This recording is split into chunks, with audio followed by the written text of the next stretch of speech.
Greetings, fellow Arrow fans. Well, look at Arrow Season 6 now continues on with Thanksgiving. The episode begins with Oliver and William working at a Star Food. Well, begins with Oliver and William working at a Star City food drive. He glances over to see Felicity being addressed by an individual from the press and leaves to separate the discussion. Oliver returns to the food drive tent and addresses the volunteers, indicating his fervor for the city's new cop region building. Special Sharp appears with a couple of FBI operators and captures Oliver for homicide, attack, and different charges for his time supposedly spent as the Green Arrow. Oliver is sent for prison, and Sharp starts addressing him. She uncovers that she realizes that Oliver had taught Roy Harper to wear the hood, and has since educated John Diggle to do likewise. He reveals to Sharp he won't coordinate until he's ready to converse with William. She brings William in and disregards the two, and Oliver consoles his child that he's not going about as the Green Arrow. At the Arrow fortification, Curtis is taking a shot at Ahmad to help Diggle dispose of his tremors. Curtis abuses Diggle with the arrangement when Renee and Dinah stroll in, revealing to them the FBI has captured Oliver. Somewhere else, Kate and James have sent Black Siren and a group of thugs on a crucial mission. They go into a maid sure about server room and rapidly repress the watchmen.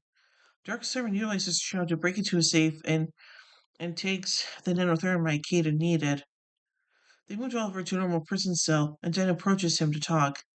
She makes reference to that she can get him out, yet Oliver needs to experience the procedure the correct way.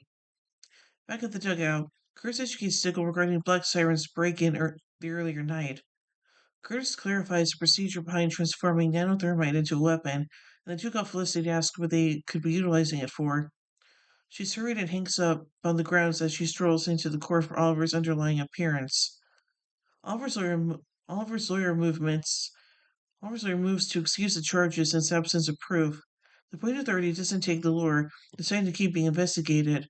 He said Oliver's bail of $5 million permits him to post it and leave guardianship. Diggle is preparing the shelter. Curtis's fix is evidently working. The tremors are almost gone. Curtis's programmer tracker starts blaring, motioning there's another break-in. This time Black Siren is breaking into Armor Tech, and Diggle orders Curtis to assemble the group.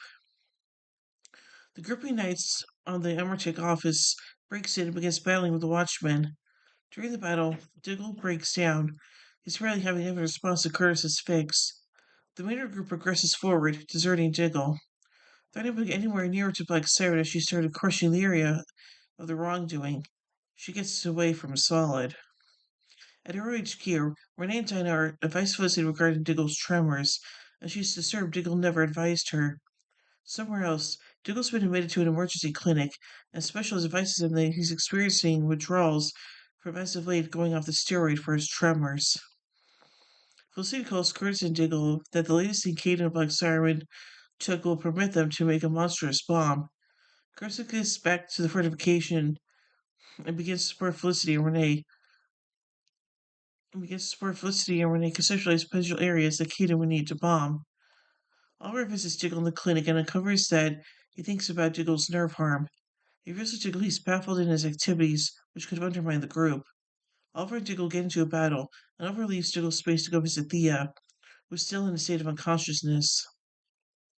Renee recalls that Billy Joel is playing a show around, and Felicity runs some diagnosis to show Caden has just expected command over the field's security frameworks. Oliver shows into the shelter and advises the group that he will pronounce a highly sensitive situation, and the field will be compelled to drop the show. At the field, Oliver gets into it with the field's administrator, who will not drop the show. On the off chance Oliver cannot give solid proof in an approaching psychological militant assault, the show will go on as arranged.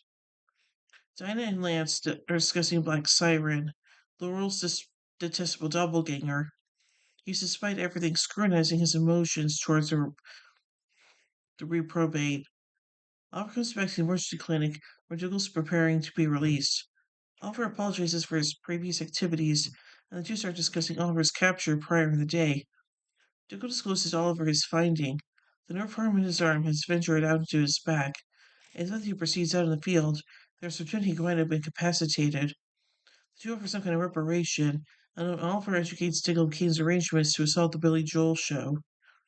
Felicity, Renee, Curtis, and Dinah are talking about how to shield the field from the assault when Oliver strolls in, and he says he's getting ready as the Green Arrow once more.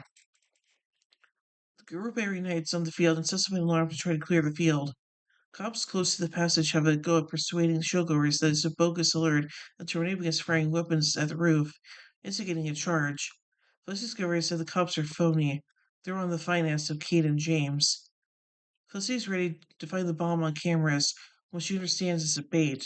Oliver advances towards the fake, where Caden is additionally found. Oliver interrogates him concerning the bomb, and Caden uncovers there is no bomb. He simply needed to make an invitation with the goal that Team Arrow would show up so he could converse with the Green Arrow. Caden uncovers that he needs retribution against the Green Arrow, in light of the fact that the Green Arrow caused his child's demise. Before he's ready to respond, Black Siren strolls in and impacts Oliver away, taking into account the projected break of the troublemakers and the bomb distraction. Back at the fortification, they're attempting to figure out what happened to Kate and James's child. Curtis gets a caution on his tablet and shows the group that they're drifting. Recruits of the group wiping the phony cops have turned into a web sensation. The group occurs as no happenstance and timing with the vigilante submission quickly drawing closer. The following day, Oliver's talking with columnists on the means of the city corridor, but uncovers that the choice, which has restricted a less about of vigilantism, passed without any problem. They're back chatting with Diggle, who's prepared to leave, as Specialist strolls in to stand out enough to be noticed. His sister has awoken from a state of insensibility. The remainder of the group show up at Thea's room and have a temporary Thanksgiving supper at her bedside. Aww. So, let's take a look at some trivia from this episode. This episode features an uncredited appearance from Billy Joel. Joel's appeared as archive footage from his August 4th, 2015 concert at the Nassau Coliseum in Long Island, New York, performing No Man's Land. Renee claims Billy Joel's album Stranger is to be a treasured piece of rock and roll history. Curtis mentions having seen every episode of the TV series The Closer twice. Caden quotes an infamous phrase for the William Shakespeare play The Tragedy of Julius Caesar to Laurel: "Cry havoc, and let slip the dogs of war." Curtis likens Team Arrow to Big Brother, the town leader of Oceania in George Orwell's 1984. The phrase itself has come to be known as referring to the idea of constant surveillance.